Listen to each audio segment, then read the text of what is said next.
Hello! Aujourd'hui on se retrouve enfin pour le retour des analyses d'œuvres d'art dans un film.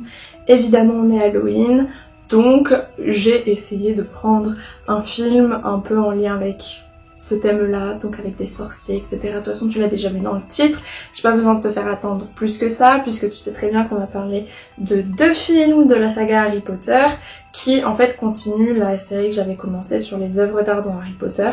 Si tu n'as pas vu mon analyse des œuvres dans le premier film Harry Potter, je te conseille d'aller le voir avant parce qu'il y a certains éléments qui vont être utiles pour les analyses d'aujourd'hui, notamment tout le blabla que j'ai pu faire sur les intentions des décorateurs au niveau des tableaux qu'il y a dans les cages d'escalier ou ce genre de choses.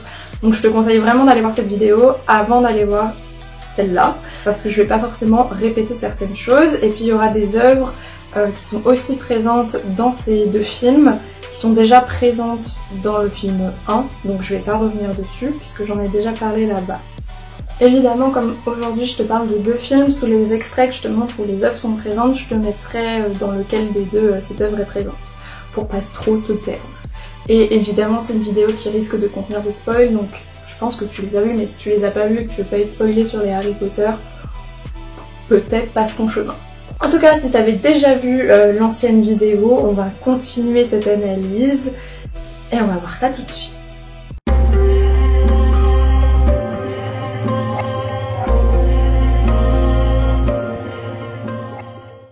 Cette fois, avant d'aller à Poudlard, on va rester un petit peu chez les Moldus et on va regarder du côté de la famille d'accueil de Harry, donc chez les Dursley, qui est une famille fort sympathique. Good of my brother to keep you. He'd have been straight to an orphanage if he'd been dumped on my doorstep, Vernon. Is that my daughter? Is that my little... Give me this. Come on. Take Roger's suitcase upstairs. Donc dans cet extrait, t'as pu peut-être un petit peu voir très vite dans le reflet du miroir une œuvre. Effectivement, quand tu regardes le film, tu la remarques pas au premier coup d'œil et même moi j'ai mis du temps avant de la repérer. Et en fait, il s'agit d'une œuvre de Turner qui est un monument dans la peinture anglaise. Et il s'agit du dernier voyage du Téméraire qu'il a peint en 1839. Donc cette peinture, elle va montrer le dernier voyage du bateau qui s'appelle le Téméraire, puisqu'il va être démonté. Ce n'est pas n'importe quel bateau, puisqu'il va avoir un rôle très important dans la bataille de Trafalgar qui a lieu en 1805. Donc c'est pendant les guerres napoléoniennes. Sauf que la peinture, elle est faite vers 38 et exposée en 39. Donc plus de 30 ans après l'apparition de ce bateau, la création de ce bateau. Et l'amirauté aka le siège du haut commandement de la marine militaire va décider de se débarrasser de ce bateau qui n'a plus vraiment d'utilité et qui se fait aussi un petit peu vieux. Donc il n'a plus vraiment de valeur et d'utilité. Le bateau qui a eu à une époque une histoire héroïque, il va devenir obsolète à l'âge de l'arrivée des machines à vapeur. D'ailleurs, si tu regardes dans le tableau, le bateau qui amène le Téméraire à sa mort est un bateau à vapeur. Turner peint le Téméraire comme s'il devenait un bateau fantôme, il ne porte même plus le drapeau de l'Angleterre, le fameux Union Jack. Dans la culture anglaise, c'est vraiment une œuvre très importante et du coup c'est pas si étonnant que ça de la retrouver dans cette famille qui est vraiment un peu un cliché de famille anglaise qui préfère soigner son paraître plutôt que ses valeurs morales. Du coup, c'est un peu tout pour chez les Dursley, il y a quelques petits œuvres que j'ai pu repérer mais que j'ai pas nécessairement pu identifier. Donc du coup, je pense qu'il est temps d'enfin aller à Poudlard. Et bien évidemment, pour rentrer dans le château, on va passer par l'escalier principal où tu peux y trouver une sculpture d'un sanglier un petit peu étrange.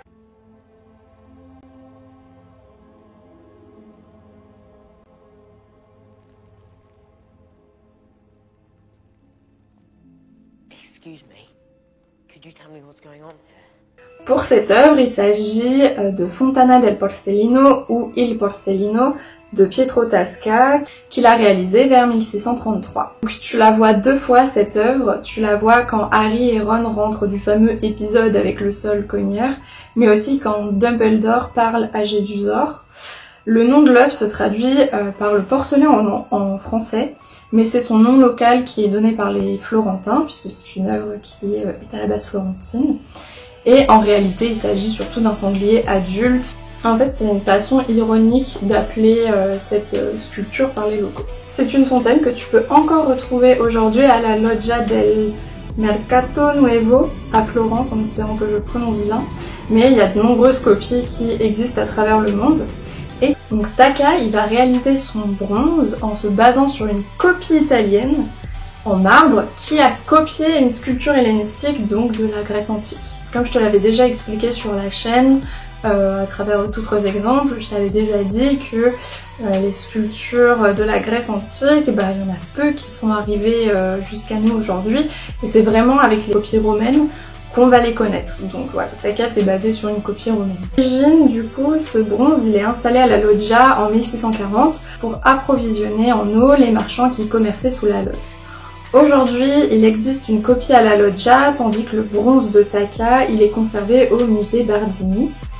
On a aussi une croyance populaire qui indique que si l'on frotte le groin de l'animal puis qu'on jette une pièce, il est censé nous porter chance et richesse. Alors le lien avec la saga, il n'est pas net et précis, c'est surtout que le sanglier, ça renforce un peu cet imaginaire médiéval renaissance que tu as dans Harry Potter, que ça soit par exemple dans l'architecture du château, ce genre de choses. Étant donné qu'on vient de rentrer à Poudlard, il est peut-être temps de passer un petit coup dans les dortoirs, mais pour ça il faut passer par la fameuse cage d'escalier remplie de tableaux.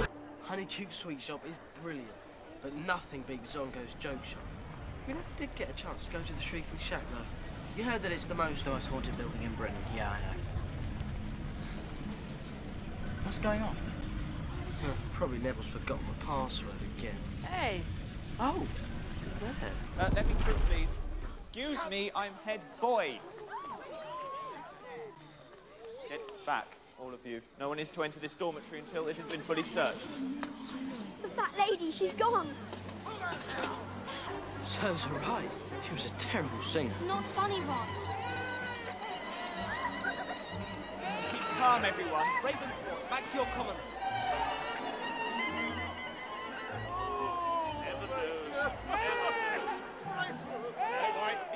Cette fois, c'est la panique, la grosse dame a disparu, donc on peut pas rentrer comme ça dans le dortoir de Gryffondor et il faut la retrouver.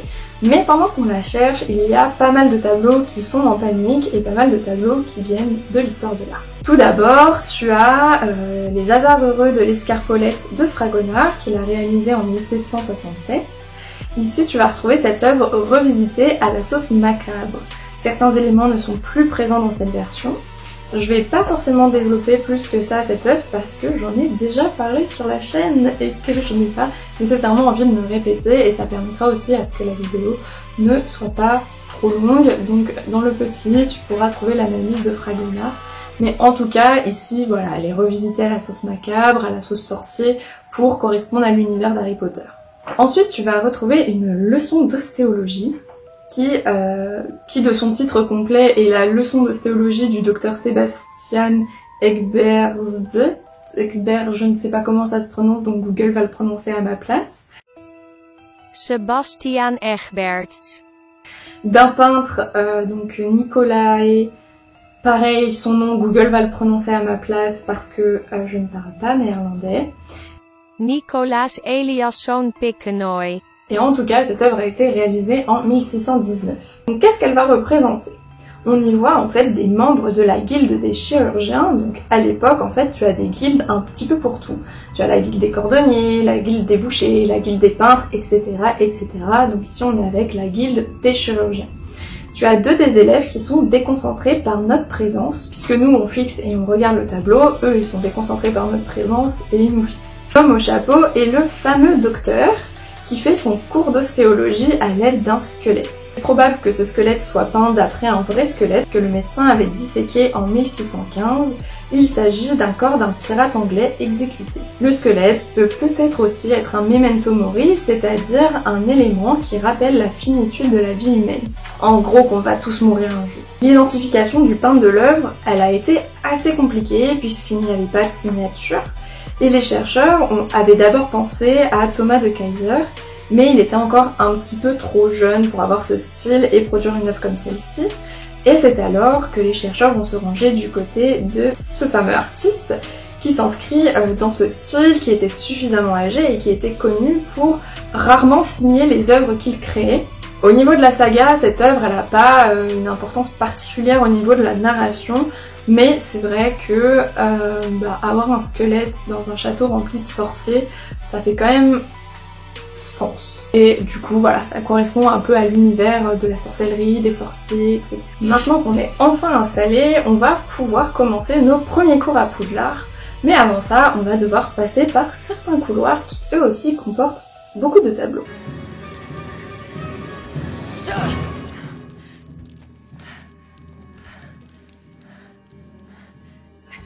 Watch it there, boy. We're trying to sleep here. Yes, we are.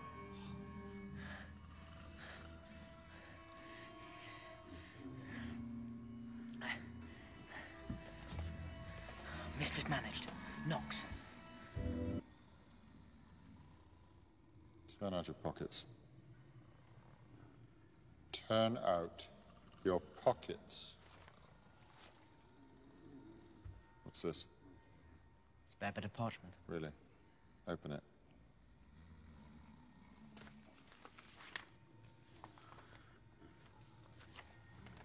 Reveal your secrets. Are you deaf? Put that light out. Dans cette fameuse scène où Harry se balade en pleine nuit à la recherche de Peter Pettigrew, il va en fait éclairer certaines œuvres qui sont connues de l'histoire de l'art. D'abord, tu vas avoir deux œuvres qui sont un peu un hommage à Jérôme Bosch. Tu vas avoir une partie de la Lithonomie ou la cure de folie qui a été réalisée vers 1510-1520. C'est une œuvre qu'on attribue soit à Jérôme Bosch, soit aux ateliers, à l'atelier de Jérôme Bosch, soit à des suiveurs de Jérôme Bosch. On ne sait pas vraiment si c'est une œuvre qui est vraiment faite de la main du maître. Sur cette toile, tu as une phrase que Google va pouvoir te lire somptueusement, puisque toujours je ne parle pas néerlandais. Meester snijd die keieras, mijn naam is Lubberdas. Qui signifie « Maître, coupe vite cette pierre, mon nom est Lubberdas ». Cette phrase, elle est prononcée par le patient qui se fait découper le crâne. En fait, il espère guérir en laissant un chirurgien extraire la pierre de folie enfermée dans son crâne. Alors je sais, je viens de te dire qu'il va extraire une pierre d'un crâne humain, ça peut paraître un petit peu bizarre, mais je vais t'expliquer d'où vient cette croyance. En fait, au bas Moyen-Âge, avoir une pierre dans le crâne est un dicton qui signifie que la personne est extrêmement bête. L'homme ici tente de se faire soigner de sa bêtise, de sa non-intelligence. Dans cette huile sur bois, il y a un sens caché. Un jeu de mots se fait entre le mot, avec les phrases, autour de l'œuvre, et l'image, mais aussi entre la représentation et le spectateur qui se retrouve en train de réfléchir devant l'œuvre. On voit vite qu'il ne s'agit pas d'un vrai chirurgien accompagné de personnes qui soutiennent le pauvre homme. En effet, le pauvre Lubert est victime d'une escroquerie de ce trio. L'homme en noir tient une cruche, la femme porte une bourse bien pleine à sa ceinture, ainsi qu'un livre fermé sur la tête. Le faux chirurgien a une cruche à la ceinture, mais surtout un entonnoir en guise de chapeau. Encore une fois, c'est un élément un petit peu bizarre, mais on va voir ce que ça signifie. Cet attribut signifie que ses connaissances en médecine fuient plus qu'autre chose. Donc, qu'en fait, c'est pas vraiment un médecin, c'est pas vraiment un chirurgien. À la place de la pierre, qui est censée sortir du crâne du patient, c'est une fleur, un œillet même pour être plus précis. En fait, dans un dialecte néerlandais, le mot utilisé pour caillou désigne aussi un œillet. La pierre n'existe donc pas, et donc, si elle n'existe pas, c'est pas possible de l'extraire. Le trio abuse de la bêtise de l'homme, et le texte continue de compléter l'œuvre, puisqu'il y a plusieurs manières d'analyser l'expression « couper la pierre », puisque cela signifie aussi voler ou tromper quelqu'un, chose qui est en train de se faire avec ce trio d'escrocs. Le prénom de Lubert a la même racine que Luben, qui veut dire émasculé ou castré. Son nom, Das, ça veut dire le blaireau, un animal qui est considéré comme paresseux car en fait on a toujours l'impression qu'il dort alors que c'est juste que c'est un animal plutôt nocturne qui va chasser la nuit. Ici, le lien avec Poudlard, c'est peut-être justement par l'éducation de combler la bêtise, mais sinon, encore une fois, ça complète vraiment l'univers de la magie et cet entonnoir peut faire un petit peu office de chapeau de sorcier puisqu'il y a vraiment le détail du chirurgien escroc qui est présent dans la fameuse scène, même si après c'est un peu plus décentré dans les plans qui suivent. Une autre œuvre qu'on va avoir, c'est une œuvre qui compose le retable de Notre-Dame, et encore une fois c'est de gauche. Donc ce fameux retable de la confrérie de Notre-Dame représente Saint Jean-Baptiste dans le désert, et ça a été réalisé en 1499. On voit Jean-Baptiste allongé sur le sol dans un paysage verdoyant qui est censé rappeler son isolement ou le désert dans lequel il s'est provisoirement retiré. Bon, on est d'accord, ça fait pas vraiment désert, mais c'est quand même assez vide et il est la seule présence humaine. La toile semble calme, mais si tu te rapproches, tu vois un cerf se faire dévorer par un ours et un autre qui secoue un arbre. Jean-Baptiste désigne l'objet qui l'observe, qui est un agneau. En fait, il s'agit de l'agneau mystique qui annonce la venue de Jésus. Pour ce qui est de la composition, elle est surtout orientée vers la droite. Comme je te l'ai dit, l'œuvre fait en fait partie d'un retable et Saint Jean-Baptiste avait pour toile partenaire Saint Jean l'Évangéliste à Patmos qui, lui, a une composition orientée vers la gauche. Ces deux œuvres-là, elles encadraient encore deux autres scènes, mais aujourd'hui elles sont perdues. Encore une fois, le lien avec Harry Potter, c'est que la figure de Jean-Baptiste dans ce tableau peut peut-être rappeler un petit peu un moine, un sorcier d'un autre temps. Toujours dans cette même scène, le professeur Rogue va se faire disputer par une toile qui en a marre de voir les lumières débaguer. En fait, il s'agit d'une réinterprétation d'un autoportrait à l'âge de 63 ans de Rembrandt qu'il aurait réalisé en 1669. Cette œuvre est réalisée un mois avant la mort de l'artiste et il faut savoir que tout au long de sa vie, Rembrandt réalise de nombreux autoportraits. Il va faire ça pour différentes raisons, par exemple pour s'entraîner à peindre différentes expressions, pour expérimenter la lumière, mais aussi pour les vendre à des collectionneurs et des mécènes. Pour cette œuvre-ci, Rembrandt va s'attarder sur la texture et la couleur d'un visage vieillissant. Les significations de cette peinture sont pas vraiment certaines, et les chercheurs et conservateurs vont passer l'œuvre sous rayon X et ils vont se rendre compte que Rembrandt, avant, il comptait se peindre au travail.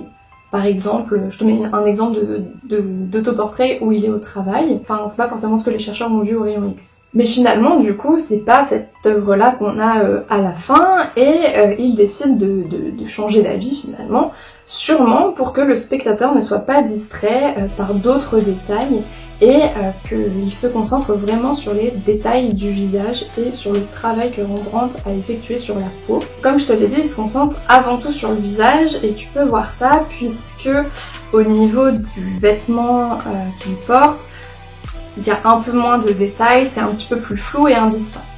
Il y a certains chercheurs qui vont interpréter cette œuvre comme un présage de sa mort ou du moins une approche plus psychologique pour cette peinture. Pourtant, il est vraiment plus probable que la signification de l'œuvre soit beaucoup plus simple et beaucoup plus terre-à-terre, puisque ça lui a permis de s'exercer sur le rendu de la vieillesse en peinture. De peindre et de rendre ses effets, c'est aussi plus pratique d'être son propre modèle, plutôt que de faire un modèle justement de cet âge qui aurait pas forcément supporté posé parce que les temps de pose pouvaient être extrêmement longs et Rembrandt était aussi très exigeant et pas forcément très sympathique au niveau des temps de pause. Donc pour une personne de cet âge-là, ça pouvait être compliqué de tenir, donc quoi de mieux que d'être son propre modèle. Toujours le lien avec Harry Potter, encore une fois, ça renforce cet imaginaire moyenâgeux, renaissance, et d'exposer sur ces murs différents sorciers à travers les âges. Ça permet vraiment de construire en fait une histoire de la sorcellerie en montrant les différents sorciers à chaque époque. Je pense que cette fois, c'est bon, on a fait un petit peu le tour des couloirs et on va un petit peu se dépêcher à aller au cours de défense contre les forces du mal. Let me introduce you to your new defense against the dark arts teacher. Me. Gilderoy Lockhart, Order of Merlin. third class, honorary member of the Dark Force Defense League, and 5 times winner of Witch Weekly's Most Charming Smile Award. But I don't talk about that. I didn't get rid of the band and banshee by smiling at them. Ici, je voulais te parler de cette peinture parce que elle aborde un point intéressant, même si elle n'est pas forcément liée à l'histoire de l'art, c'est pas une revisite d'un tableau qui existe déjà, mais je voulais t'en parler pour te parler de l'autoportrait comme on a déjà un petit peu pu l'aborder avec Rembrandt. Je trouvais ça intéressant d'en parler puisque les décorateurs ont dû s'intéresser au genre de l'autoportrait, c'est-à-dire que ce sont des artistes qui se peignent et se représentent, comme avec Rembrandt on vient de voir. C'est des œuvres qui peuvent être très importantes pour les historiens de l'art, pour les chercheurs, puisque ça nous permet de voir comment des artistes se percevaient, ou alors comment ils voulaient être perçus aussi. Ça c'est très important. Ici, t'as quand même un professeur assez mégalo qui se représente en train de peindre son propre portrait avec une grande fierté, surtout qu'il se peint pas dans la même tenue que son lui peintre, mais il se peint en monarque, en personne un peu aristocratique, en grand homme. En plus de ça, il expose bien entendu cette œuvre pendant son cours, devant ses élèves. Donc, en fait, cette œuvre, elle permet vraiment de compléter la psychologie de ce personnage et sa personnalité ultra mégalo. Voilà, donc je voulais juste en parler un petit peu de cette œuvre-là. Cette fois, on va basculer 1 an après et avec un professeur un petit peu plus sévère, puisqu'on va assister au cours de Rogue 1 an après. Which one of you can tell me the difference between an animagus and a werewolf? No one. How disappointing. Please, sir. An animagus is a wizard who elects to turn into an animal. A werewolf has no choice. With each full moon, when he transforms, he no longer remembers who he is. He'd kill his best friend if he crossed his path. Furthermore, the werewolf only responds to the call of its own kind. Oh! Dans cet extrait, Rogue passe des diapos d'œuvres qui mettent en scène des loups-garous à travers différentes époques. Tu vas retrouver de la peinture rupestre, donc de la peinture qui date de la préhistoire. Tu vas retrouver une urne antique, une divinité hindoue, mais surtout l'homme de Vitruve de Léonard de Vinci. Il le dessine vers 1490. Le dessin représente un homme dont ses membres sont doublés et il est enfermé dans diverses formes géométriques et mathématiques, donc un carré, un cercle, etc. Léonard se base sur un traité d'architecture antique qui a été écrit par Vitruve, qui va donc donner le nom à l'œuvre, et le dessin représente les proportions parfaites d'un corps. L'homme est au centre de tout pendant la Renaissance, donc ce n'est pas anodin et c'est pas étonnant en fait d'avoir l'homme au centre dans ce dessin et que ça soit aussi une représentation symbolique de la mesure et de la représentation du monde. Alors là, avec cette phrase, je t'ai peut-être perdu et tu vois peut-être pas le lien avec le traité d'architecture de Vitruve, mais en fait, Vitruve va dire dans son traité que pour qu'un bâtiment soit beau, il doit posséder une symétrie et des proportions parfaites comme celles qu'on trouve dans la nature. Le corps humain, il fait partie de ce qu'a créé la nature et par essence, il est censé avoir des proportions parfaites et l'homme qu'a représenté Léonard a ces fameuses proportions parfaites. Et du coup, pour qu'un bâtiment soit beau, un bâtiment qui est créé par la main humaine, il doit répondre à ces règles de création de la nature pour qu'il soit beau, agréable à l'œil. Et c'est pour ça qu'ici l'homme il est au centre parce que voilà, il est cet élément nature et en plus de ça c'est lui qui va construire le bâtiment. Le lien avec Harry Potter c'est que forcément cette revisite de ses œuvres avec des loups-garous, ça va présager la future apparition du loup-garou dans Harry Potter qui n'est d'autre que le professeur Lupin. Dans le couloir tout à l'heure on avait un peu une histoire des sorciers dans le sens où tu avais différents sorciers de différentes époques, tu as ça aussi dans la cage d'escalier et ça permet vraiment de construire une histoire à ce monde parallèle, à ce monde qui n'est pas le monde des Moldus et qui a donc sa propre histoire. Ici, il a aussi sa propre histoire de l'art où les sorciers ont pu créer des œuvres en lien avec leur monde, donc ici avec une créature telle que le loup-garou. Je pense avoir fait le tour. Il y a quelques œuvres que je n'ai pas pu identifier et même si j'ai demandé votre aide sur Instagram et que il y a pu avoir des bonnes pistes mais qui finalement n'ont rien donné, je te mets 3 œuvres que je suis persuadée d'avoir vues en quelque part et que je n'arrive pas à retrouver. Si tu les connais, n'hésite pas du coup à me renseigner dans les commentaires et peut-être qu'un jour avec ces œuvres, toutes les œuvres non identifiées que je fais à chaque fois que j'analyse un film, peut-être que j'en ferai une vidéo en mode conclusion, qu'est-ce qui s'est passé, quelles étaient ces œuvres finalement. Donc je te mets aussi les timecodes qui correspondent au timecode du film pour que tu puisses les retrouver plus facilement si ça t'intéresse de chercher là-dessus. En tout cas, ça sera tout pour cette analyse. On se retrouvera dans une prochaine vidéo. J'espère que ça t'a plu. Passe une bonne soirée d'Halloween. On se retrouvera dans une prochaine vidéo. Salut!